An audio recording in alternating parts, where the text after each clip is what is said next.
तो हरे कृष्णा, आप सबका मैं स्वागत करता हूँ आज के सत्र में। और जैसा हम अपने हर सत्र में करते हैं, तो क्लास शुरू करने के पहले हमें हाथ उठाना है और माया देवी ने हमको हैंड्स अप कर दिया है, तो हम हैंड्स अप करके भगवान के प्रति सरेंडर करते हुए भगवान से कृपा की याचना करेंगे। तो आप म्यूट या अनम्यूट होकर एक बार महामंत्र मेरे साथ बोल सकते हैं। हरे कृष्णा कृष्णा कृष्णा हरे हरे, हरे राम राम राम हरे हरे। श्रील प्रभुपाद की जय। श्री श्री राधा गिरधारी भगवान की जय। तो हमने पिछले सत्र में देखा कि किस प्रकार कुंती महारानी ने एकदम एक्सपर्टीज के साथ में, बड़े ही चतुराई के साथ में, चतुराई क्यों? क्योंकि जो व्यक्ति अपने ज्ञान और अनुभव का इस्तेमाल करता है उसे चतुर कहना बिल्कुल गलत नहीं है। और चतुर किस सेंस में? चतुर अच्छे सेंस में, मतलब पॉजिटिव व्यू के साथ में हम कुंती महारानी को चतुर कहेंगे। क्योंकि हमें श्री चैतन्य चरितामृत में भी सुनने को मिलता है, और हमारे जो गुरु हैं आचार्य वो भी हमको क्या बोलते हैं? कृष्ण भक्त अई बड़ा चतुर। कि कृष्ण का भक्त बड़ा चतुर होना चाहिए या चतुर होता है। वो क्यों चतुर होता है? उसका कारण ये है कि हम जब किसी झाड़ का, जैसे पेड़ का हमें जब केयर करना होता है, तो हम उस पेड़ की पत्तियों पे पानी नहीं डालते स्प्रे करके, फुसफुस करके, बल्कि कृष्ण भक्त सीधा उसके जड़ में पानी डालता है। यानी हम पूरे अपने आसपास के जो लोग हमारे साथ रहते हैं उनको सेटिस्फाई करने के पीछे नहीं भागते, हम अपने पड़ोसियों को संतुष्ट करने के पीछे नहीं भागते, हम अपने सोसाइटी मोहल्ले में रहने वाले लोगों को संतुष्ट करने के पीछे नहीं भागते, हम अपने बॉस को या जो हमारे लिए हमारी कुछ सेवा कर रहे हैं उनको संतुष्ट करने के पीछे भी हम नहीं भागते। हम रमेश, सुरेश, दिनेश, दीपेश, गणेश, किसी को भी संतुष्ट करने के पीछे नहीं भागते। हम सिर्फ क्या करते हैं, हमको जैसे प्रभुपाद ने बताया, हम कृष्ण को संतुष्ट करने के पीछे भागते हैं। तो अगर हम कृष्ण को संतुष्ट कर लें तो ये सारे लोग ऑटोमेटिकली संतुष्ट हो जाएंगे। कृष्ण की सेवा करने से पूरी विश्व की, पूरे ब्रह्मांड की सेवा हो जाती है। तो इसके लिए एक चतुर व्यक्ति क्या करता है? शॉर्टकट रास्ता इस्तेमाल करता है। और भक्ति योग जो हमें हमारे प्यारे प्रभुपाद ने दिया वो यही शॉर्टकट रास्ता है। क्या शॉर्टकट रास्ता है? कि ज़्यादा टेंशन मत लो, ज़्यादा मगजमारी मत करो, सिर्फ हाथ उठाओ और हरे कृष्णा कृष्णा कृष्णा हरे हरे, हरे राम राम राम हरे हरे। इसी से परम कल्याण हो जाएगा। इसी से परे ब्रह्मांड का, विश्व शांति नहीं, ब्रह्मांड में शांति स्थापित हो जाएगी। आइए तो एक छोटा सा हम 2 मिनट का रिवीजन कर लेते हैं। हमारा जो पहला श्लोक था, कुंती महारानी ने क्या कहा? नमस्ते पुरुषं त्वद्दम ईश्वरः प्रकृते परम, अलक्ष्य सर्वभूतानां अंतर बहिरवस्थिताम। इसमें से हमने आधा ईश्वरः प्रकृते परम, यहाँ तक हमने व्याख्या कर लिया था। और नमस्ते का महिमा हमने देखा था कि नमस्कार करना कितना इम्पोर्टेंट है। नमस्कार करने से तो अकाल मृत्यु टल गई, तो नमस्कार करने से क्या नहीं हो सकता। और नमस्कार करने की विधि पे भी हमने चर्चा किया था कि जो प्रभु जी हैं उन्हें अष्टांग प्रणाम करना चाहिए, यानी उनके 8 अंग धरती पे छुएं, और जो माता जी हैं उन्हें पंचांग प्रणाम करना चाहिए। इसके अलावा हमने हरि भक्ति विलास में हमारे प्यारे सनातन गोस्वामी पाद के बारे में जो मतलब उन्होंने हमें हरि भक्ति विलास में बताया, सनातन गोस्वामी पाद ने, कि किस प्रकार प्रणाम अष्टांग और पंचांग करना है। और साथ ही हमने रघुनाथ दास गोस्वामी के बारे में सुना था, जो दिन भर में 3000 बार गिनती के साथ प्रणाम करते थे। जैसे हम गिनती के साथ जप करते हैं, वैसे वे गिनती के साथ में प्रणाम किया करते थे। 1000 बार भगवान कृष्ण को प्रणाम करते थे उनके अलग अलग नामों से, और उससे डबल 2000 बार सारे वैष्णवों को नाम ले लेके प्रणाम किया करते थे।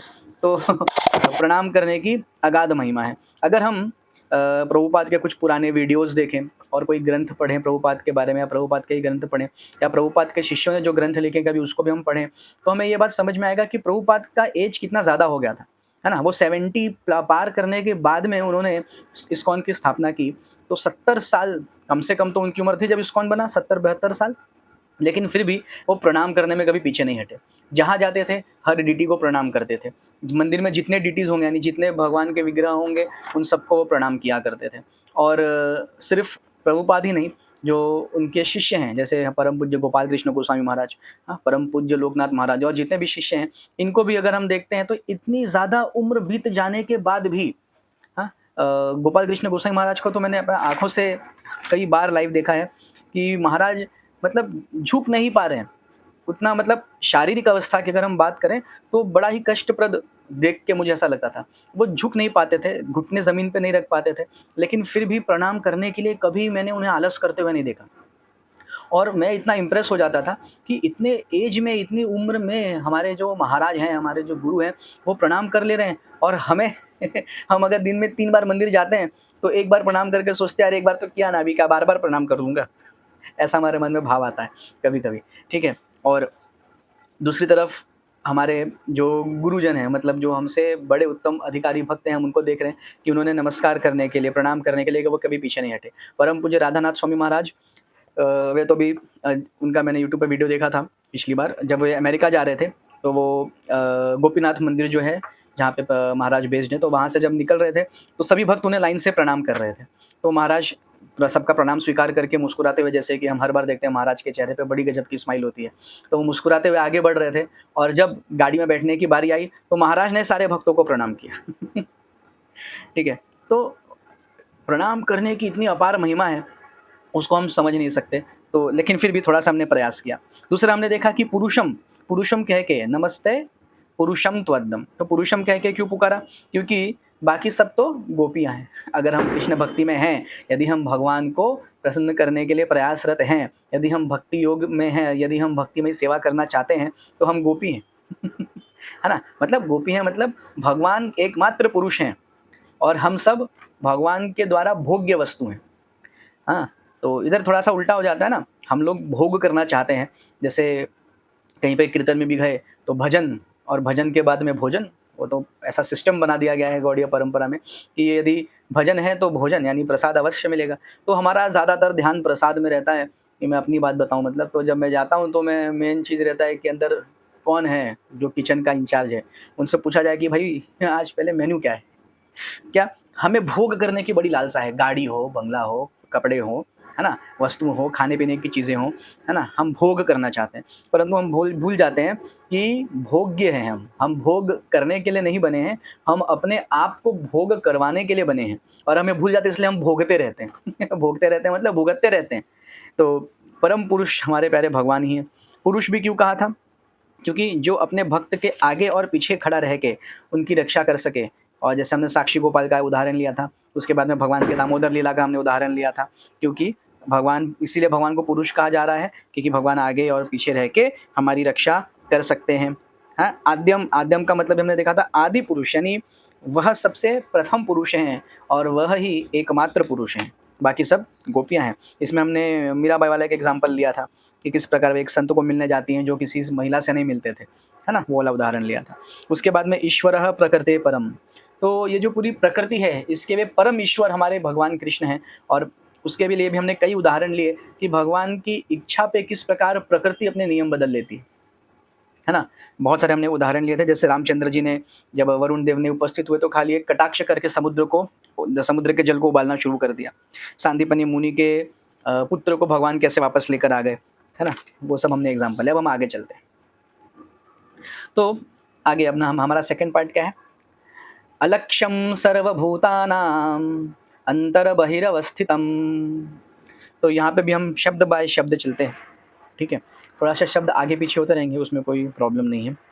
तो यहाँ पे कुंती महारानी बोल रही हैं अलक्ष्य सर्वभूतानाम अंतर्बहिरवस्थितम। पहले हम अंतरवस्थितम और बहिरवस्थितम पे चर्चा करते हैं। अंतरवस्थितम मतलब सभी भूतों के, भूत मतलब भूत प्रेत पिशाच ब्रह्म राक्षस वाला भूत नहीं, यहाँ भूत मतलब जीवों की बात हो रही है, ठीक है? तो सर्वभूतानाम, सभी भूतों के अंदर भगवान स्थित हैं, ठीक है? ऐसा कुंती महारानी क्लेम कर रही हैं। तो कुंती महारानी जो ये बोल रही हैं, उसका कोई सबूत भी है क्या? तो हाँ है। 15वें अध्याय में भगवान बोलते हैं कि मैं सभी प्राणियों के हृदय में हूँ। हाँ, सभी प्राणियों के हृदय में मैं वास करता हूँ और क्या करता हूँ, उन्हें शुभ अशुभ और मेमोरी, है ना, ये सब मैं ही प्रदान करता हूँ, उन्हें बुद्धि मैं ही प्रदान करता हूँ। जब मुझे उनको पिटवाना होता है तो उनसे बेवकूफ़ी भी मैं ही करवाता हूँ और जब उन्हें जितवाना होता है तो उनसे बुद्धि भी उनको मैं ही देता हूँ। ऐसा कई बार हम एक्सपीरियंस कर सकते हैं कि हम बस गलती से राइट समय पे राइट टाइम पे पहुंच गए और राइट चीज़ हमने की, सही समय पे सही स्थान पे सही कार्य हम कर रहे हैं और हमारा जो तीर है वो निशाने पे लग गया, यानी जो कार्य था उसमें हम यशस्वी हो जाते हैं, सक्सेसफुल हो जाते हैं। तो ये अपने आप थोड़ी हो जाता है, कोई चीज़ अपने आप थोड़ी होती है, सभी चीज़ों के पीछे कारण है। ईश्वरः परमः कृष्ण सच्चिदानंद विग्रह अनादिरादिर गोविंदः सर्व कारण कारणम, ब्रह्मा जी बोल रहे हैं। तो वो सभी कारण के पीछे के कारण, मूल कारण भगवान है और ये भगवान ही हमसे कराते हैं। कभी-कभी ऐसा होता है कि हम बहुत ही बुद्धि से हाँ, कुछ कार्य को करने में सफल हो जाते हैं और हमको अपनी कभी-कभी अपनी बुद्धि पे घमंड हो जाता है या अभिमान तो हो ही जाता है ना? मतलब अच्छा तो लगता है कि यार ये मैं कर सकता हूँ ना, ये मैंने करके दिखा दिया, ये मैंने कर लिया, ये मुझसे हो गया, ऐसे करके। तो उस टाइम पे हम अपने आप को क्रेडिट दे के बड़ा आनंद का अनुभूति करते हैं। लेकिन फिर जब हम अनसक्सेसफुल हो जाते हैं, है ना? जब असफल हो जाते हैं, तब वो बुद्धि कहाँ चली जाती है? जैसे उदाहरण के लिए क्रिकेट मैच, तो मैं भी क्रिकेट मैच पहले बहुत देखता था, अब नहीं देखता। अब तो पता भी नहीं होता कि मैच कब चल रहा है। तो क्रिकेट मैच में क्या होता है कि टीम इंडिया ने वर्ल्ड कप जीत लिया, टी20 वर्ल्ड कप जीत लिया, आईसीसी वाला नॉर्मल जो 50 ओवर का होता है वो वर्ल्ड कप जीता, वर्ल्ड नंबर 1 बन गए और अगले वर्ल्ड कप में हार जाते हैं, ठीक है? तो जब वे जीते, तो जो प्लेयर्स थे, है ना? जैसे हम एकदम अच्छे हमारे बड़े नामी प्लेयर होंगे, महेंद्र सिंह धोनी होंगे, विराट कोहली होंगे, इत्यादि वगैरह जो भी सब प्लेयर्स थे, उस मैच में जितने प्लेयर थे सबकी बड़ी वाहवाही होती है, न्यूज़ वाले भी चालू हो जाते हैं। जब समाचार भी खोलेंगे तो देखेंगे कि न्यूज़ वाले उनके बचपन की घटना लेके चालू हो जाएँगे कि बचपन से इसने अगरबत्ती की रोशनी में क्रिकेट खेलने के लिए जिद किया था। ठीक है, अगरबत्ती की रोशनी मतलब ऐसे बढ़ा-चढ़ा के बोलते हैं ना कि स्ट्रीट लाइट में क्रिकेट खेला था। ऐसे मतलब बहुत यहाँ से लेके कितने दूर तक वो पैदल चल के जाते थे और तब जाके क्रिकेट की प्रैक्टिस करते थे। घर के सभी लोग विरोध करते थे, फिर भी वे प्रैक्टिस करते थे और आज उनका ये सपना पूरा हो रहा है, ऐसा सब करके चालू हो जाता है। और जब अगली बार वर्ल्ड कप हार जाते हैं तब वो स्ट्रीट लाइट में जो प्रैक्टिस किया था वो कहाँ चला गया? जो 20 किलोमीटर चल के जाते थे प्रैक्टिस करने के लिए वो कहाँ चला गया? प्लेयर तो सारे वही थे, उनके अंदर गुण तो वही थे, टैलेंट तो वही थे, लेकिन कहाँ गया वो सारा टैलेंट जब ये असफल हो जाते हैं? तो यहाँ पे भगवान सबके हृदय में बैठे हैं। सबको बुद्धि और सबसे बेवकूफ़ी कराने का कॉन्ट्रैक्ट भगवान के पास है। अच्छा, इसका मतलब ये नहीं कि हमारे डिसीजंस को भगवान इन्फ्लुएंस कर दे रहे हैं। हम डिसीजन लेने में एकदम स्वतंत्र हैं, ठीक है? जैसे एग्ज़ाम्पल के लिए कि कोई व्यक्ति रमेश परेशान है, अपने जीवन से ऊब चुका है, ठीक है? अब रमेश खड़ा है अपने बिल्डिंग के टेरेस पे और 25 माले की बिल्डिंग है, 25 फ्लोर है। रमेश छत पे खड़ा है, आस-पास कोई नहीं है। अब रमेश के पास 2 ऑप्शन है, वो परिस्थिति से लड़े या वो बिल्डिंग से कूद जाए, है ना? तो डिसीजन कौन लेगा? रमेश लेगा। वो डिसीजन लेने के बाद में जो भी चीज़ होगी, हाँ? जो भी उसका फल होगा, वो भगवान हमें देंगे ही देंगे। तो अगर रमेश कूद गया, तो फिर हरि बोल, मृत्यु निश्चित है ना? और अगर रमेश सिचुएशन से लड़ना चाहता है, तभी भी उसको भगवान हिम्मत देंगे। अंग्रेजी में कहते हैं God help them who help themselves. ईश्वर उनकी मदद करता है जो स्वयं की मदद करते हैं। तो ये तो नॉर्मल लोगों के केस में है, लेकिन हम भक्तों के केस में आते हैं। भक्तों के लिए स्पेशल ऑफर है। अब भक्त मतलब हम भक्त हैं नहीं, बस बनने का प्रयास कर रहे हैं और जीवन भर प्रयास ही कर सकते हैं और भगवान हमारे उस प्रयास से ही प्रसन्न हो जाते हैं। तो जैसे जब बच्चा चलने का प्रयास करता है, छोटा गिरता पड़ता रहता है, तो माता-पिता प्रसन्न होकर उसके पकड़ लेते हैं, "अरे मेरा बेटा, अरे मेरी बेटी" करके। तो प्रयास से ही प्रसन्न हो जाते हैं भगवान, प्रयास करना चाहिए हमें। तो जो हम भक्त बनने का जो लोग प्रयास कर रहे हैं, जो लोग अपने गुरु के आश्रय में हैं, जो लोग नाम के आश्रय में हैं, उनके लिए सिचुएशन थोड़ा अलग है। उनके लिए भगवान स्वयं सब चीज़ करते हैं। योगक्षेम वहाम्यहम्, है ना? योगक्षेम वहाम्यहम् मतलब उनका सारा भार मैं ढो रहा हूँ। वो मुझ पे जो भगवान पे जितना प्रतिशत आश्रित है, हम भगवान पे 10% भगवान पे हमने डिपेंडेंसी रखा है कि भगवान ये 10% मैं आप पे डिपेंडेंट हूँ, तो भगवान 10% आपका ख़्याल रखेंगे। जैसे किसी का एग्ज़ाम है फिज़िक्स, केमिस्ट्री, मैथ्स और बायोलॉजी। अब स्टूडेंट घबरा रहा है, स्टूडेंट भगवान से प्रार्थना करेगा, भक्त स्टूडेंट, कि हे भगवान मेरा मैथ्स और फिज़िक्स देख लेना, बाकी बायोलॉजी, केमिस्ट्री मैं स्वयं कर लूँगा, भगवान प्लीज़ किसी तरीके से मुझे पास करा देना। तो उदाहरण के लिए तो भगवान उसका मैथ्स और फिज़िक्स में सहायता कर देंगे, बाकी में तो उसने मना कर दिया ना कि मैं देख लूँगा, आप खाली इतना कर दो। और बुद्धिमान भक्त क्या होता है, भगवान बोलता है, वो बजा के हाथ जोड़ के बोलेगा, हे भगवान मैं परम नालायक हूँ, ठीक है? नायक नहीं, नालायक हूँ मैं।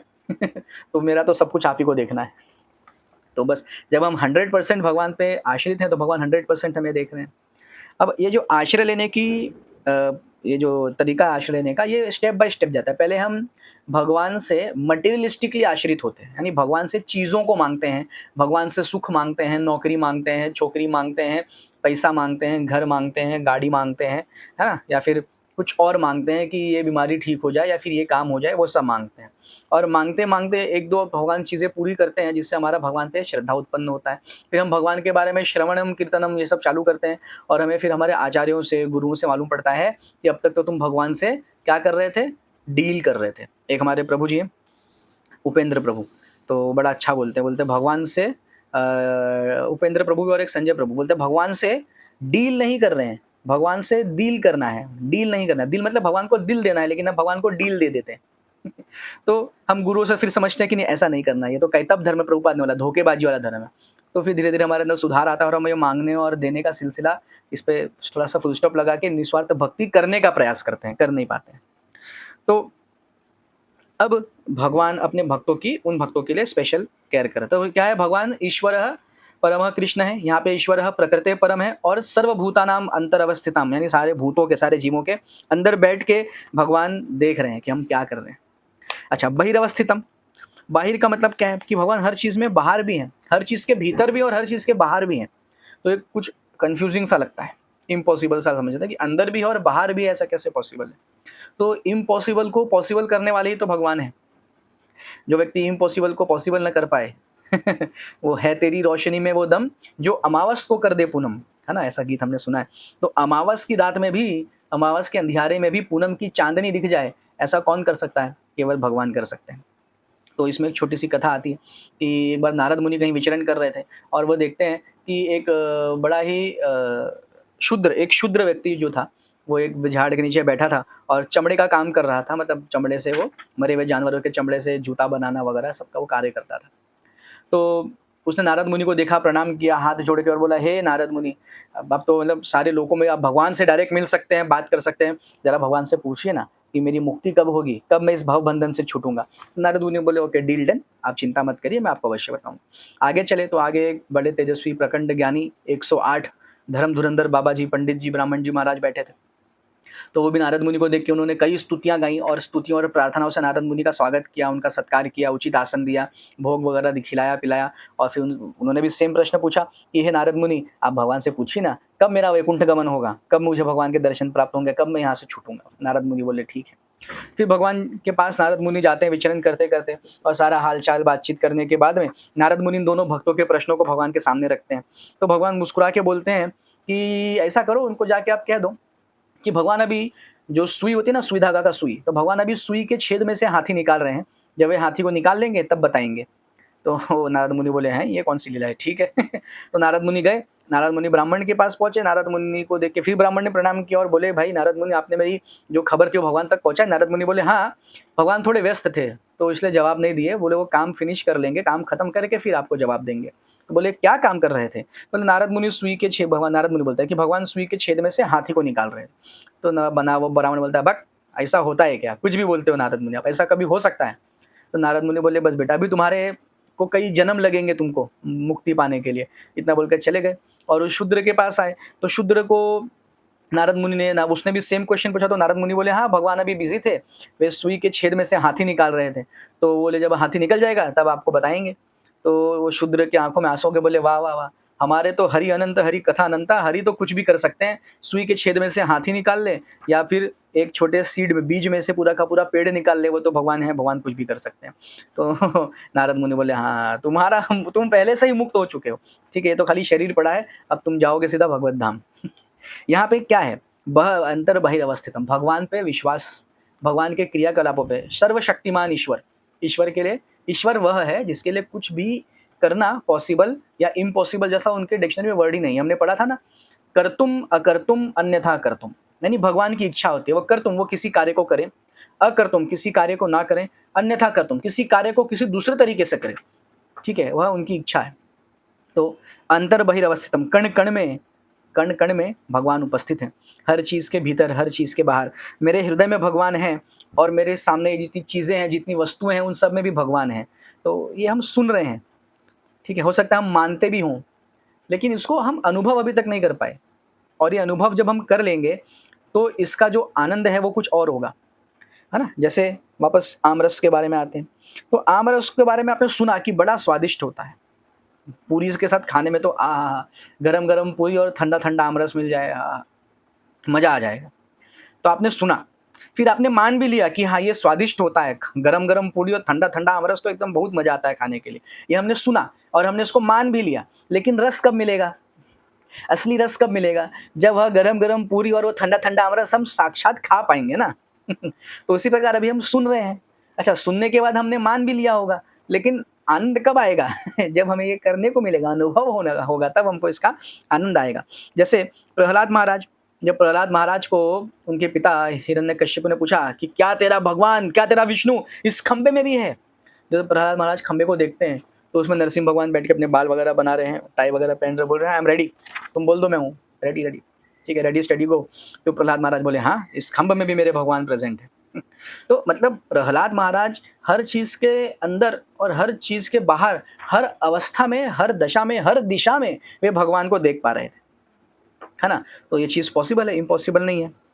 अंतर बहिर अवस्थितम। तो अब कुंती महारानी कोई भाव प्रवाह में आके खाली इमोशन के वश ये सब बोल रही हैं, ऐसा तो नहीं है। क्योंकि हमने ये सारे जितने शब्द ऊपर पढ़े थे, हर शब्द का हमने व्याख्या करके देखा कि किस प्रकार एक एक चीज बड़े एक्सपर्टीज से, एक एक शब्द कुंती महारानी बड़े चतुराई से एक एक शब्द का चयन किया है। तो जब कुंती महारानी बोल रही है अंतर बहिर अवस्थितम, तो इसका अर्थ क्या होगा? तो इसमें बिल्व मंगल ठाकुर को हम सब जानते हैं, हमारे प्यारे वैष्णव संप्रदाय में ज्ञान की मणि, भक्त की मणि जो है बिल्व मंगल ठाकुर माने जाते हैं।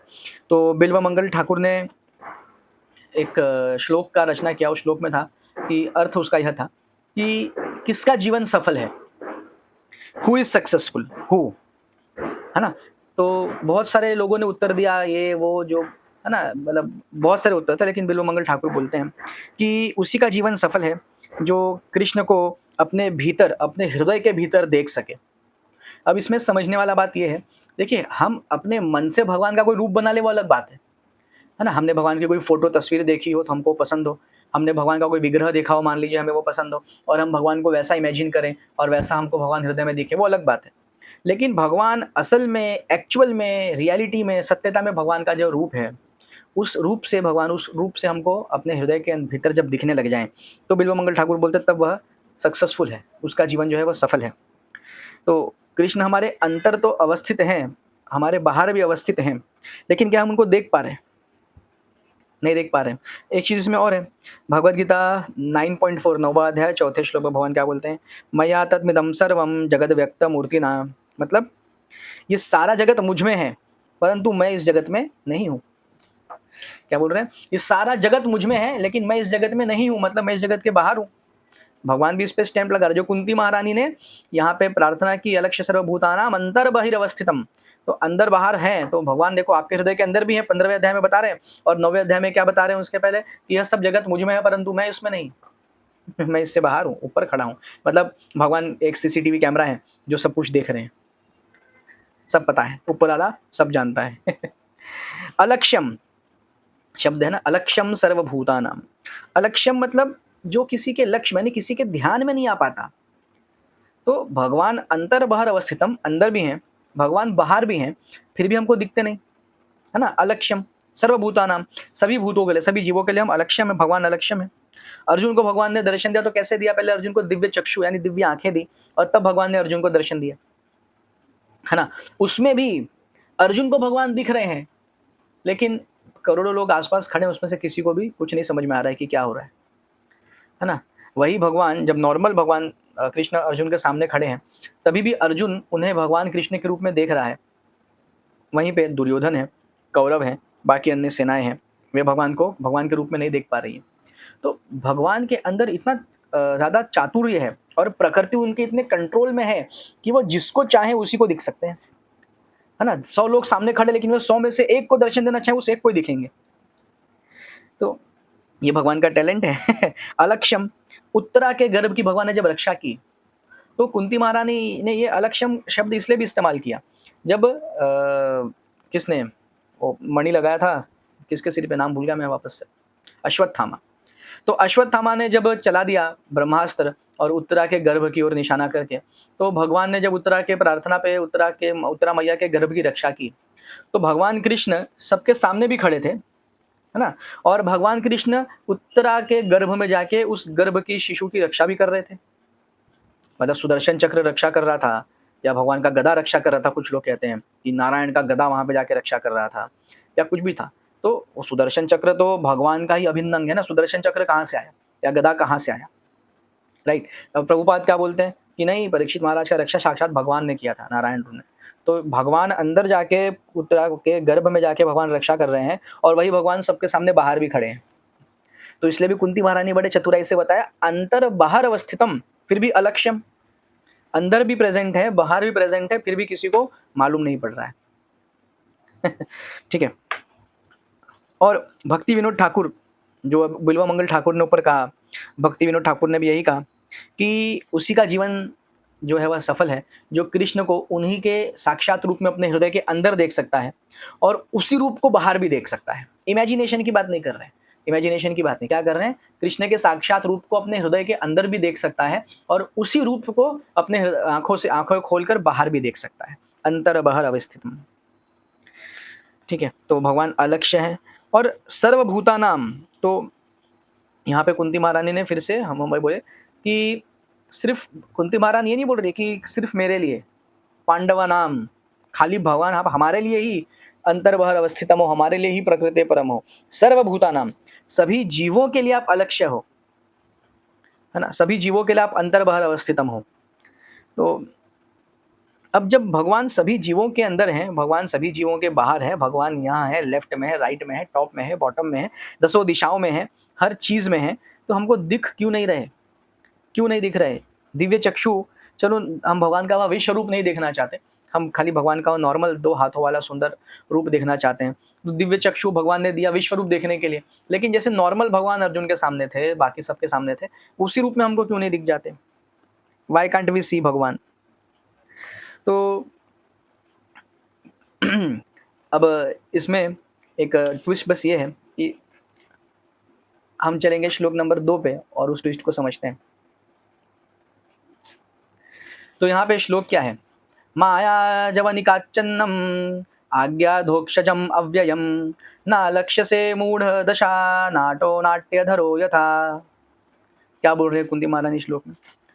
सीमित इंद्रिय बोध से परे आप मायावी ऊर्जा के पर्दे से ढके हुए शाश्वत रूप से निर्दोष तत्व हैं। आप मूर्ख दर्शक के लिए अदृश्य हैं, ठीक वैसे ही जैसे अभिनेता को अभिनेता के वेश में पहचानना मुश्किल होता है। क्या बोल रहे हैं? बाकी सब लाइन, ऊपर की पहली लाइन बड़ी हैवी है, इन सब पे हम आएंगे, लेकिन पहले क्या बोल रहे हैं? मूर्ख वाला पार्ट, आप मूर्ख दर्शक के लिए अदृश्य हैं। किसके लिए भगवान अदृश्य हैं? मूर्ख के लिए। मूर्ख कौन? जो अपने आप को रमेश, सुरेश, दीपेश, किसी का बेटा, किसी का पोता, किसी का भाई समझता है, जो सोचता है कि मैं भारतीय हूँ, मैं अमेरिकन हूँ, मैं जापानी हूँ, मैं चीनी हूँ। हाँ, जो ये सोचता है कि ये कार्य मैं कर रहा हूँ, ये कार्य मैंने किया है, वह मैंने किया है, ये मेरे द्वारा किया जाता है ना। भगवद गीता 3.24 मुझे लगता है, तीसरा अध्याय 24वां श्लोक में भी भगवान क्या बोलते हैं कि जीव को, यानी व्यक्ति को, मनुष्य को प्रकृति के तीनों गुणों द्वारा विवश होकर कार्य करना पड़ता है।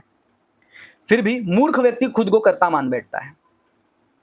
मूर्ख का डेफिनेशन भगवान भी दे रहे हैं कि हम भगवान के द्वारा जो बनाई गई 3 गुण हैं, सतोगुण, रजोगुण, तमोगुण, उनके अधीन होकर कार्य करते हैं, है ना। कभी हमारा मन बड़ा अच्छा होता है, बड़े अच्छे अच्छे काम करते हैं, सतोगुण का अधीनता चल रहा है, सतोगुण बढ़ी हुई है।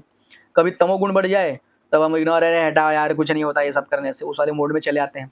और रजोगुण हो तो ये मैं कर सकता हूँ, ये मैं करके रहूंगा, ये मुझे करना ही होगा, इस वाले भाव हमारे अंदर ऐसे ऐसे आ जाते हैं, हम कठिन कठिन टास्क ले लेते हैं और कर भी देते हैं। तो हम तीनों गुणों के अधीन होके कार्य करते हैं, प्रकृति के तीनों गुणों द्वारा हम विवश कर दे जाते हैं किसी कार्य को करने के लिए, है ना। जैसे मेरे साथ तो अक्सर होता है, जिस दिन मैं सोच लूँ कि बस आज पूरे दिन भर में एक बार भी गुस्सा नहीं करूंगा, उस दिन इतनी बार गुस्सा हो जाता है मेरा मन। जैसा ही संकल्प होता है वैसे ही भंग हो जाता है, क्योंकि संकल्प मैं ले रहा हूँ ये सोच के कि मैं नहीं करूंगा या मैं करूंगा, वो मैं वाली भावना ले लिया मैंने। ठीक है। और भगवान के शरण में जाके कि भगवान आप कृपा करिए, मुझे गुस्से से बचाइए, मुझे गुस्सा नहीं होना है, तो भगवान कुछ कम काम करेंगे। तो तीसरे अध्याय में भगवान क्या बता रहे हैं? 24वां श्लोक या 23वें श्लोक में भगवान बताते हैं कि मूर्ख व्यक्ति खुद को कर्ता मान बैठता है। तो जो खुद को कर्ता मान रहा है उसके लिए भगवान अदृश्य हैं। आगे क्या बोल रही है कुंती महारानी? ठीक वैसे ही जैसे अभिनेता को अभिनेता के वेश में पहचानना मुश्किल है। मतलब एक बार मैंने सुना था, जब मैं छोटा था, तो मेरे सोसाइटी में एक व्यक्ति रहते थे, तो मैं उन्हें मामा मामा कह के बुलाया करता था। तो वे फिल्म लाइन में थे, शूटिंग वगैरह में, और जो साईं बाबा का जो सीरियल आया था तो उसमें भी उनका कोई मतलब कुछ उनका काम था शूटिंग, मतलब वो एक्टर नहीं थे, वो बेसिकली शूटिंग में कुछ उनका काम रहता था, कैमरे से रिलेटेड। तो ऐसा वो मुझे बता रहा था, मुझे पता नहीं वो मज़ाक था या कि सीरियस था। तो वो बताए कि साईं बाबा का शूटिंग कर रहे थे, तो वो लोग शिरडी में भी गए थे, वहाँ पे भी शूटिंग कर रहे थे और शूटिंग करने के बाद में जब वो शूटिंग का सीन खत्म हो गया, तो जो व्यक्ति साईं बाबा की एक्टिंग कर रहा था, तो वो उसी वेश में थोड़ा आस-पास वहीं पे घूम रहा था। तो कुछ लोगों ने मतलब क्योंकि शूटिंग कहीं बाहर हो रही थी दूर, तो थोड़ा-सा मतलब सुनसान टाइप का एरिया था। तो जब वो व्यक्ति वहाँ पे घूम रहा था, तो कुछ लोगों ने उनको देख के उन्हें साईं बाबा मान लिया। और उनको पकड़ के उनके मतलब बड़ा अपना सब अर्जी-वर्जी सब लगाने लगे वहाँ पे, कि साईं बाबा और सब आरती-वारती के मतलब भजन गाने लगे, कीर्तन गाने लगे, ऐसे। तो बाद में वो ये बोलता है कि फिर हम लोगों ने जाके उनको बताया कि भाई ये एक्टर है, तो ये कैरेक्टर में चल रहा है, इसके लिए आपको साईं बाबा जैसा लग रहा है। तो लोग क्या किए, वो जो एक्टर था, वो अपने वेश में था, है ना? तो उसको पहचान नहीं पाए कि असल में कौन है। हमारे यहाँ पे भी बगल वाली सोसाइटी में तो जितनी बार मतलब साल में 1 बार उनके यहाँ पे पूजा होती है, तो लोग सोसाइटी में सभी लोग जो हैं वो साईं बाबा के बड़े भक्त हैं। तो वो एक ड्रामा कंपनी को बुलाते हैं, जो पूरा वो जैसे रामलीला होती है ऐसे वो साईं बाबा की सब लीलाएँ करके दिखाते हैं। तो अपने एक मित्र के साथ बहुत पहले कॉलेज टाइम में वो मतलब वो कई सालों से हर साल होता है। तो कॉलेज टाइम में मैं भी चला गया था वहाँ पे, क्योंकि खाने को बहुत अच्छा मेन्यू होता था। तो मैं भी वहाँ पे चला गया कि चलो खाने को मिलेगा, तो हम दोस्त लोग चले गए। तो वहाँ पे जो व्यक्ति साईं बाबा की एक्टिंग कर रहा था, तो वो साईं उसमें एक कैरेक्टर मतलब एक सीन है जहाँ पे साईं बाबा अपनी ऐसे धुनी वो छड़ी ऐसी कुछ ज़मीन में लगाते हैं, धुआँ उठता है वो सब सीन। तो वो इतने कुशलता से कर रहा था कि उसको देख के एक क्षण को लगा कि यार ये व्यक्ति साईं बाबा ही लग रहा है एकदम, ठीक है? और जब वो साईं बाबा के वेश में है, ठीक है? तो हम उसे पहचान भी नहीं पाएँगे ना कि वो कौन है, असल में कौन है? अब अपना जब पूरा मेकअप-वेकअप हटाएगा तब तो हम उसको जान सकते हैं कि अच्छा अरे इसको तो मैं जानता हूँ। तो एक अभिनेता जब अपने पूरे मेकअप में हो, जो भी कैरेक्टर वो रोल प्ले कर रहा है, जब वो उस पूरे रोल में हो तो उसको हम नहीं पहचान सकते, ठीक है? तो वैसे ही यहाँ पे कुंती महारानी बता रही है कि एक तो हम मूर्ख हैं, ठीक है? मैं अपनी बात कर रहा हूँ। एक तो हम मूर्ख हैं और दूसरा भगवान यहाँ पे आके क्या करते हैं नौटंकी। इसको नौटंकी कहने में कोई बुराई नहीं है। क्योंकि जब प्रकृते परम ईश्वरः प्रकृते परम है, हर चीज़, हर तत्व भगवान के कंट्रोल में है ना? वे जो चाहे वो कर सकते हैं। फिर भी आके यहाँ पे क्या करते हैं, यहाँ पे आके भगवान जब द्वारका में नारद मुनि गए तो देखे कि भगवान एक महल में बैठ के अपनी रानी के साथ में यज्ञ कर रहे हैं, एक किसी महल में बैठ के मंत्रियों के साथ में चर्चा कर रहे हैं, एक किसी महल में बैठ के अपने द्वारका की रक्षा की जो युक्ति है, प्लान है वो बना रहे हैं, ठीक है? तो भगवान तो केवल संकल्प मात्र से सब कुछ ये प्रकट कर सकते हैं और उसको तबाह कर सकते हैं। लेकिन फिर भी भगवान क्या कर रहे हैं, ये सारे रोल प्ले कर रहे हैं। तो हम भगवान को इसके लिए नहीं पहचान पाते, ये भी एक कारण है, ठीक है? तो हम भगवान को इसलिए नहीं देख पा रहे हैं। तो पहला हमारा जो श्लोक है, वैसे तो हरि अनंत हरि कथा अनंता खत्म नहीं हो सकता, बोलते रहेंगे तो और चलता रहेगा चर्चा, लेकिन अभी के लिए ये पहला श्लोक हमारा समाप्त होता है। हम आगे चलते हैं दूसरे श्लोक पे। दूसरा श्लोक भी हमने शुरू कर ही लिया है वैसे। दूसरे श्लोक में क्या है? इंद्रियों से परे, टाइटल ही क्या है? इंद्रियों से परे। इंद्रियाँ यानी हमारे पास 5 इंद्रियाँ हैं, देख पाना, स्पर्श कर पाना, टेस्ट कर पाना, सूंघ पाना, सुन पाना, ये 5 इंद्रियाँ हमारे पास हैं और ये पाँचों इंद्रियों से भगवान क्या है? परे हैं। तो इसके लिए यहाँ पे देखिए, अब चलते हैं पहले लाइन पे, अनुवाद में क्या है? सीमित इंद्रिय बोध से परे। यहाँ पे 2-3 शब्द क्या है? सीमित इंद्रिय बोध। हमारी इंद्रियाँ लिमिटेड हैं। हमने पिछले सत्र में भी मैंने आपको आँखों वाला उदाहरण दिया था ना, कि किस प्रकार हमारी आँखें हमें धोखा देती हैं। हमें लगता है कि सूर्य उदय हुआ और सूर्य अस्त हुआ। अब इस समय हमको क्या लग रहा है कि सूर्य नहीं है ना? क्योंकि रात हो चुकी है, तो हम क्या सोच रहे हैं अभी 9:51 हो गए और तो हमने मान लिया कि सूर्य नहीं है। तो सूर्य नहीं है इसलिए तो अंधेरा है, लेकिन सूर्य तो है ना, राइट? हमको अभी नहीं दिख रहा है। तो हमारी आँखें हमको धोखा देती है, वैसे हमारी हर इंद्रिय हमको धोखा देती है। हर इंद्रिय हमारी जो है वो बहुत लिमिटेड है, सीमित इंद्रिय है। जैसे हम अपनी आँखों से कितना दूर देख सकते हैं? मेरे पिताजी कभी-कभी जोक मारते हैं कि आँख से तुमको चंद्रमा दिख जा रहा है, लेकिन इस आँख से तुमको नागपुर में क्या हो रहा है वो दिखाई क्यों नहीं देता? जब मैं छोटे था तो इससे वो क्वेश्चन इस प्रकार के फनी क्वेश्चन पूछ के हम लोग को कन्फ्यूज़ करते थे, है ना? कि आँख से तो तुम्हें चंद्रमा दिख रहा है, चंद्रमा कितना दूर है? तो चंद्रमा से तो नज़दीक है ना नागपुर मुंबई से, तो अब तुमको मुंबई से नागपुर में क्यों नहीं दिखाई दे रहा है? ठीक है? अब हमारी विज़िबिलिटी लिमिटेड है ना? अब हम असीमित देख सकते हैं क्या? नहीं देख सकते। फिर हमारी सूँघ पाने की क्षमता, हमारे सूँघने की क्षमता और कुत्ते की सूँघने की क्षमता, कुत्ता हमसे तेज़ है। हम हर चीज़ में जानवरों से हार जाते हैं। देखने में बिल्ली हमसे तेज़ है। अब अंधेरा हो जाए, अभी लाइट बंद कर दूँ तो कोई नहीं देख सकता। है ना, लेकिन बिल्ली को दिख रहा है। फिर वो सियार होता है गाँव में, निकलता है, हाइना शायद बोलते हैं, जंगली कुत्ता, उसको दिख जाता है ना? चमगादड़ है, उसके पास अलग टेक्नोलॉजी है, वो अंधेरे में अपना रास्ता खोज लेता है। चमगादड़ अपने आँख से नहीं, अपने कानों से देखता है। वो बाद में चर्चा करेंगे, साइंस का विषय है।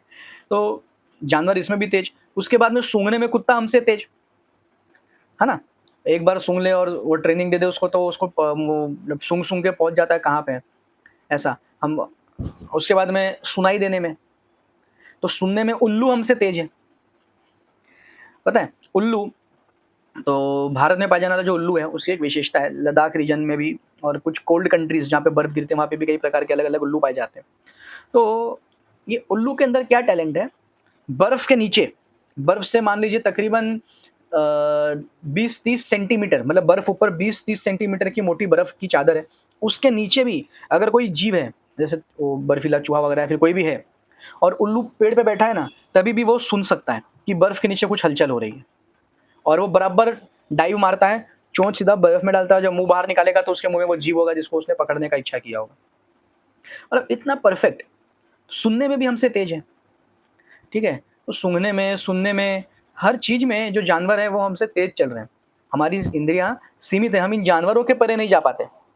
तो कैसे हम अपने आप को बड़ा एकदम मनुष्य मनुष्य और क्या सोच के हम घमंड करते हैं मुझे मालूम नहीं। तो हम सीमित इंद्रिय बोध है हमारे पास। बोध मतलब समझ पाना, जानकारी ले पाना। तो जब हमारी इंद्रियाँ ही लिमिटेड है, हमारे सारे 5 सेंसेस लिमिटेड हैं, तो हमको जो उससे इन्फॉर्मेशन है, ज्ञान मिलता है वो भी लिमिटेड है ना? और आगे क्या बोल रही हैं कुंती महारानी? सीमित इंद्रिय बोध से परे आप मायावी ऊर्जा के पर्दे के से ढके हुए। मायावी ऊर्जा कौन? माया देवी। माया देवी को आप कम समझते हैं क्या?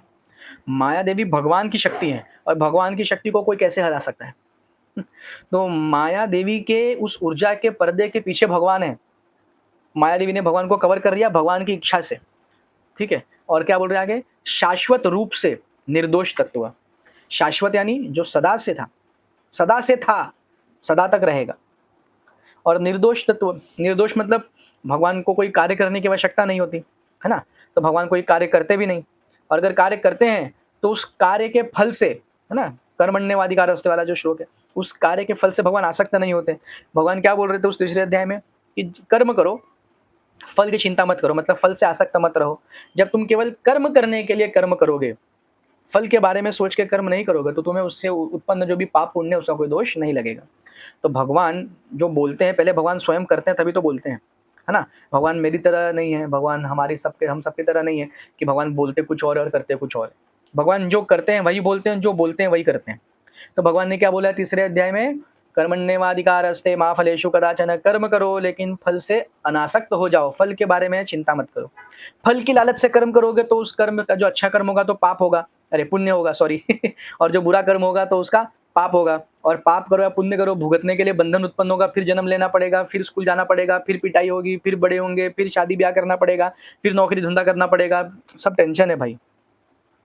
तो जब भगवान ने मना किया, तो यानी भगवान खुद भी जब कोई कार्य करते हैं, कोई कर्म करते हैं, तो भगवान एकदम फल की बिना चिंता किए करते हैं। तो इसलिए भगवान निर्दोष हैं, ठीक है? और यदि हमारे अंदर भी ये गुण आ जाए तो हम भी निर्दोष हो जाएंगे। लेकिन हमारे करोड़ों करोड़ों जन्म हो चुके हैं, मतलब नहीं गिन सकते हम। इस सृष्टि, ये कितने साल से, कितने बार ये सृष्टि का महाप्रलय हुआ, फिर से उसके बाद में रचना हुआ।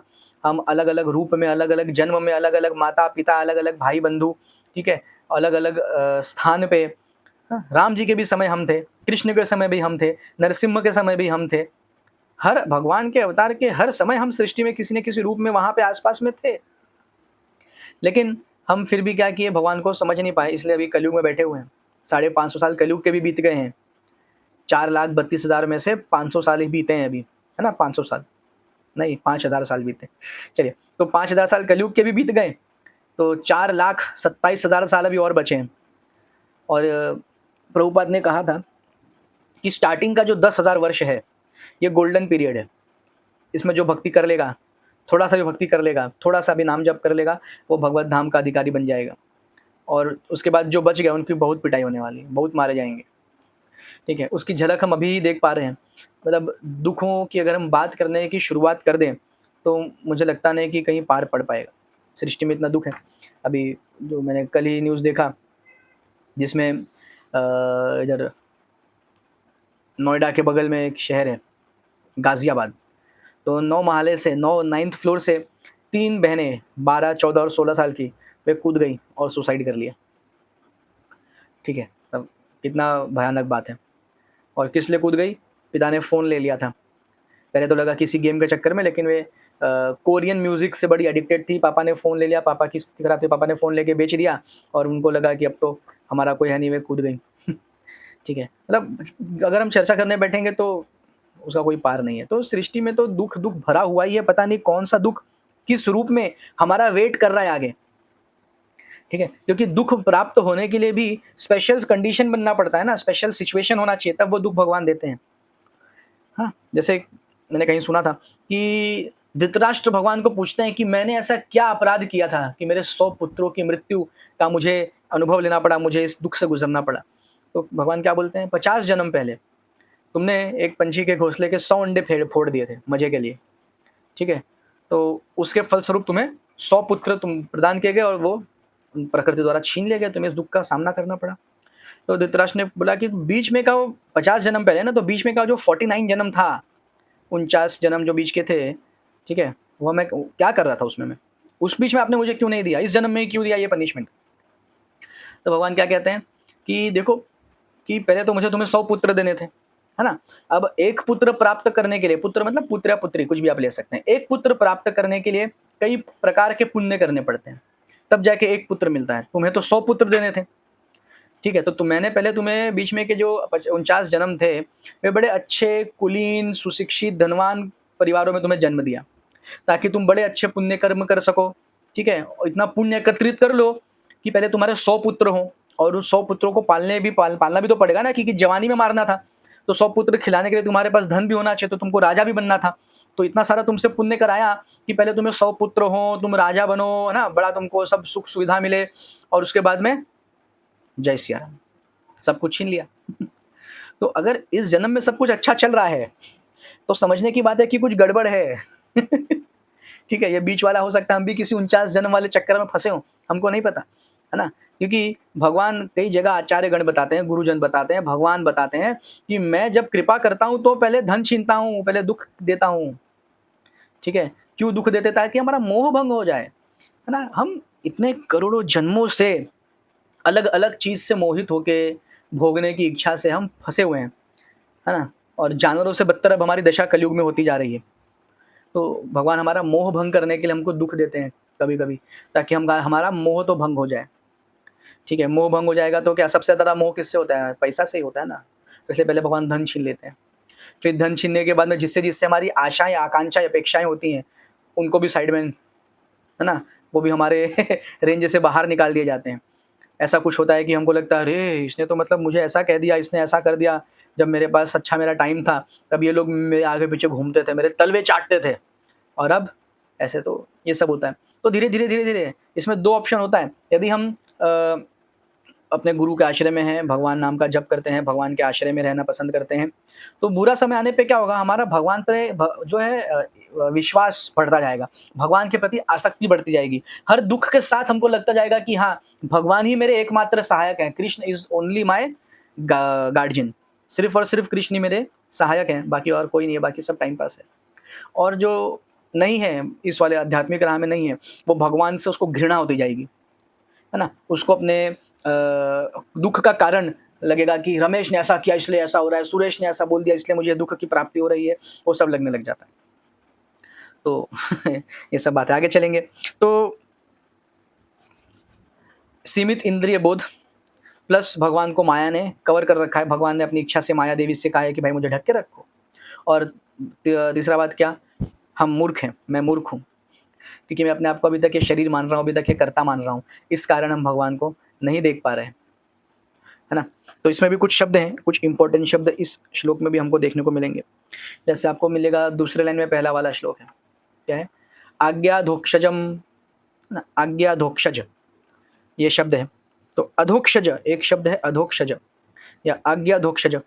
इसका अर्थ क्या होता है?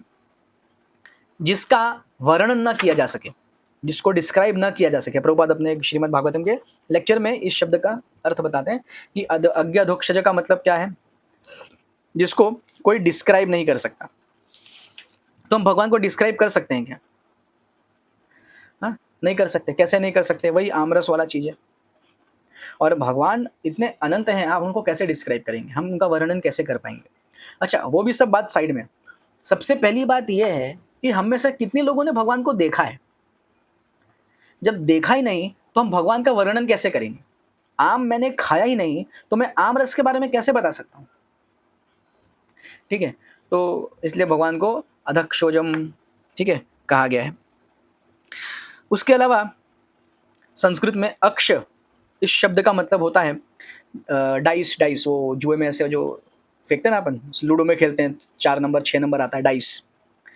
तो वो जुए में खेले जाने वाली वो जो डाइस है ठीक है, उसको भी अक्ष कहते हैं।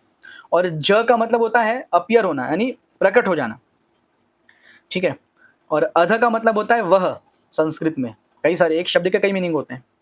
तो अधोक्षज का एक मतलब वह भी है। कुंती महारानी ने एकदम पर्पसफुली क्या क्यों बोला कि वह व्यक्ति जो उस चीटिंग वाले जुए में प्रकट होके रक्षा करते हैं मेरी पुत्र वधु का, द्रौपदी का, चीरहरण के समय, तो इसलिए भी अधोक्षज ठीक है? तो देखिए कुंती महारानी एक-एक शब्द कितना मतलब मीनिंगफुल है। ऐसा नहीं कि हम लोग की तरह हे भगवान आप तो कमल नयन है। हम कमल नयन बोल रहे हैं, हमको उसका अंदर से अनुभव या फीलिंग आ रहा है क्या कि कमल नयन का अर्थ क्या है?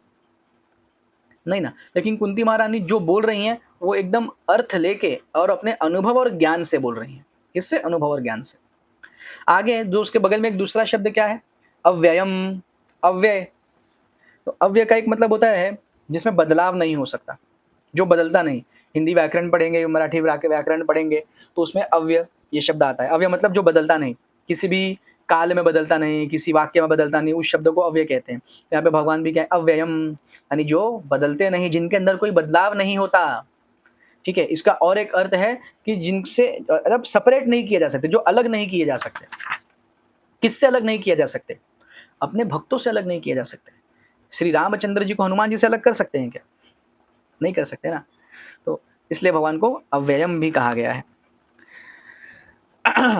अब भगवान को ना देख पाने का एक और कारण, भगवान अधोक्षज हैं, मतलब हम भगवान को वर्णन नहीं कर सकते भगवान का, अलक्षम है, भगवान को देख नहीं सकते, उसका और एक कारण हम एग्जाम्पल से समझते हैं, उदाहरण से फिर से। तो जैसे मान लीजिए कि आप कोई क्लासिकल म्यूजिक में गए हैं, किसी को कोई आपको व्यक्ति ले गया हो कि चलो यहाँ पे शास्त्रीय संगीत का एक कार्यक्रम है, चलो तुम्हें ले चलते हैं।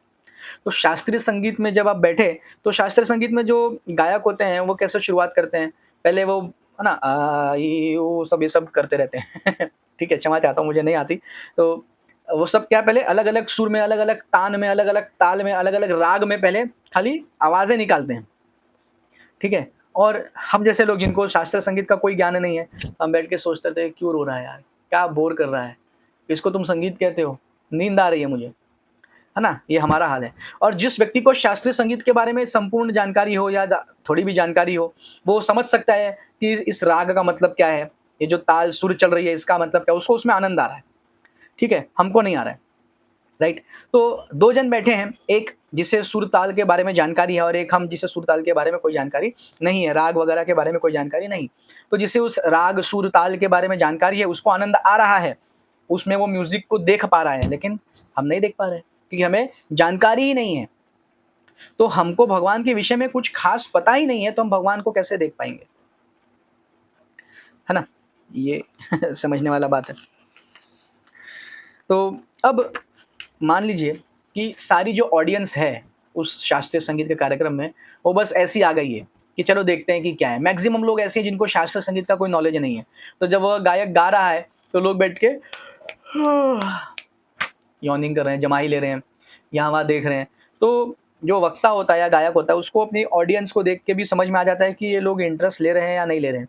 तो उसने देख लिया, इनको तो कोई इंटरेस्ट ही नहीं, इनको तो कुछ समझ ही नहीं आ रहा है ना? तो वो क्या करेगा? कार्यक्रम समाप्त होने के बाद में जो ऑर्गेनाइजर होगा उसके पास जाएगा और उसको बोलेगा भाई मुझे क्वालिफाइड ऑडियंस चाहिए। कैसी ऑडियंस चाहिए? जिसको शास्त्रीय संगीत के बारे में थोड़ा पता हो, है ना? ताकि मैं जो गा रहा हूँ, जो बोल रहा हूँ, उनको समझ में आए, उसका रस ले सकें। मुझे ये अनक्वालिफाइड ऑडियंस के सामने मैं कल से परफॉर्म नहीं करूँगा। तो भगवान भी वो गायक हैं और हम वो अनक्वालिफाइड अबोध जनता हैं जिसको उस शास्त्रीय संगीत के बारे में नहीं पता। शास्त्रीय संगीत क्या है? भक्तिमय सेवा, भक्ति योग। अब हम भक्ति योग के बारे में खास जानते नहीं, तो जब वो शास्त्रीय संगीत चल रहा है तो हमको कुछ समझ में आ नहीं रहा है, इसलिए भी भगवान हमारे लिए अधोक्षज हैं, यानी अवर्णनीय हैं, अलक्षम हैं, यानी अदृश्य हैं, नहीं देख सकते। ठीक है, अब भक्ति तो कौन कर सकता है, हम भक्ति कर सकते हैं क्या? अभी भी हम यहाँ क्लास में बैठे हैं और सुन रहे हैं या मैं बोल रहा हूँ, तभी भी हमारे दिमाग में अलग अलग चीज़ें चलती रहती हैं, है ना? कभी कोई चिंतन, कोई चिंता, कोई विचार, कोई विमर्श आ जाता है। तो हम इतने डिस्टर्ब्ड स्थिति में हैं, इतने डिस्टर्ब्ड स्थिति में हम भक्ति कैसे करेंगे, है ना? भक्ति योग के जो प्रिंसिपल्स हैं उसको कैसे फॉलो करेंगे, हमारे लिए तो असंभव है। लेकिन असंभव को भी संभव, आगे अगले श्लोक में चलते हैं हम पहले। तो है तेरी रोशनी में वो दम जो अमावस को कर दे पूनम, है ना? भगवान कर सकते हैं, भगवान हमारे प्रयास को देख के ही प्रसन्न हो सकते हैं। तीसरा श्लोक, ठीक है, तो अब वैसे तीसरे श्लोक का इसमें टाइटल दिया है सबसे बुद्धिमान महिला, परंतु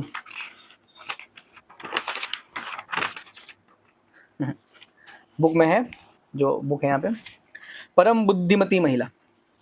ठीक है, दोनों लगभग सेम ही है। अब इसमें देखते हैं क्या बोल रही है कुंती महारानी। तथा परमहंसानां मुनीनाम अमलात्मनम भक्ति योग, क्या बोली, भक्ति योग विधानार्थम कथम पश्येम हि स्त्री। क्या बोल रही है कुंती महारानी? अब इस पे विवाद हो जाएगा इस वाले श्लोक पे। क्या बोलती हैं? आप स्वयं अवतरित होकर उन्नत आध्यात्मिक ज्ञानियों और चिंतनशील व्यक्तियों के हृदय में भक्ति सेवा के दिव्य विज्ञान का प्रसार करते हैं, जो पदार्थ और आत्मा के बीच भेद करने में सक्षम होकर शुद्ध हो चुके हैं। तो फिर हम स्त्रियां आपको पूर्णतः कैसे जान सकती हैं? कौन कह रहा है? कुंती महारानी। क्या क्या बोल रही हैं? तथा परमहंसा नाम, यानी ये भक्ति वगैरह जो है, ये भक्ति योग करना, भक्तिमय सेवा करना, ये किसके बस की बात है? परमहंसा नाम मुनि नाम अमलात्मनम। कौन कर सकता है? जो परमहंस हैं, ठीक है, जो मुनि हैं, अमलात्मनम, जिनके हृदय जो है वे गंदगी से, मल से अब शुद्ध हो चुके हैं, अमल हो चुके हैं, मल नहीं रहा उनके अंदर। अब हम कहाँ हैं इसमें, हम लोग किधर हैं? हम परमहंस हैं क्या? हाँ, परमहंस मतलब जिसको भगवान के नाम में इतना आनंद, इतना रोमांच हो जाए कि आंखों से आंसू, मतलब अश्रु गिर जाए। शिक्षाष्टकम में हम पढ़ते हैं ना, हाँ, क्या वदनम गदगद हृदया गिरा, जो श्लोक है, श्लोक अभी मुझे एग्जैक्टली याद नहीं आ रहा, हालांकि पाठ करते समय याद रहता है, अचानक से बीच में से याद नहीं आता, लाइन से पढ़ते तो याद रहता है।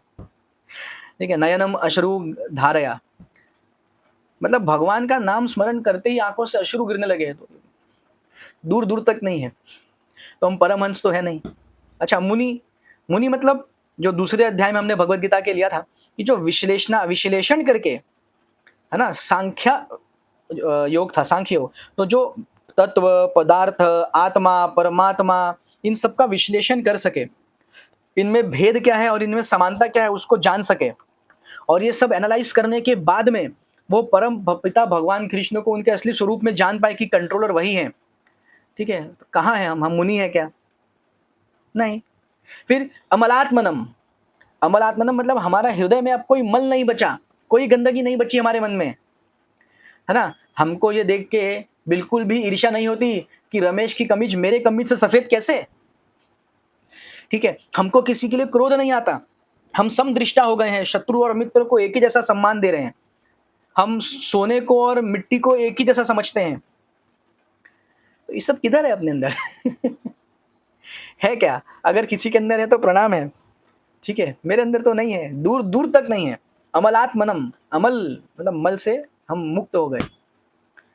हाँ, फिर भक्ति योग विधानार्थम, भक्ति योग में जो सेवा कर पाए भगवान की, जो भक्ति से भगवान की सेवा कर पाए। अभी हम कहाँ भक्ति से सेवा करते हैं? हम 2-4 माला करते हैं, 20-30 चीजें हमारे दिमाग में रेडी रहती हैं, है ना? हम पूजा पाठ जब तब नियम संयम करने बैठते हैं तो हमारा दिमाग भाग जाता है कि वो मेरे ऑफिस में वहाँ पे क्या हो रहा होगा, वो मेरे उस वाले इन्वेस्टमेंट का क्या होगा, शेयर मार्केट गिर गया है, मेरा म्यूचुअल फंड का क्या होगा, मतलब मेरे बच्चे का एग्जाम है, वो पढ़ता नहीं, दुष्ट हो गया है, नालायक, उसका क्या होगा।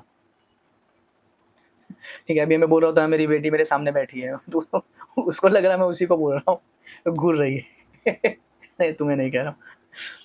तो ये सब हमारे दिमाग में जब चल रहा है तो हम भक्ति योग कैसे करेंगे? भगवान की भक्तिमय सेवा, भक्तिमय सेवा मतलब जब हम भगवान की सेवा कर रहे हैं तब हम भगवान की सेवा ही कर रहे हैं और कुछ हमारे दिमाग में नहीं चल रहा है। तो कहाँ से हमको भगवान के दर्शन हो सकते हैं? कैसे हम भगवान को जान सकते हैं? कुंती महारानी क्या बोल रही हैं?